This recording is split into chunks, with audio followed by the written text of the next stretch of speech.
Hello everyone, আজ চলে এসেছি ডুগুর জলখাবারের আর একটা রেসিপি নিয়ে। কেশরি আলু জানো তো, বাচ্চাদের জন্য খুবই ভালো, বড়দের জন্যও খুব উপকারী। তাই আজকে আমি ওকে কেশরি আলু দিয়ে চিড়ে সেদ্ধ খাওয়াবো।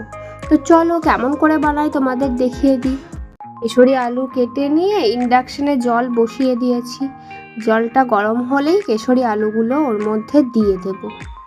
ডুগুকে আমি যখন প্রথম খাওয়াই ওর মুখে ভাতের পর, তখন আমি এই কেশরি আলু আর আপেল দিয়ে আমি শুরু করেছিলাম।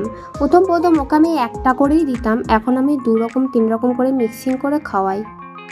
এবার কেশরি আলুটা সেদ্ধ হয়ে গেলে ওর মধ্যে আমি চিড়েটাকে বেশ করে ভালো করে ধুয়ে দিয়ে দেবো।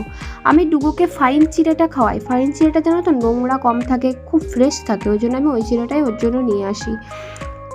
এবার এটা রেডি হয়ে গেছে। এবার এটা একটুখানি ঠান্ডা করে মিক্সিতে একবার ঘুরিয়ে নিলেই হয়ে যাবে ডুগুর চিড়ে সেদ্ধ।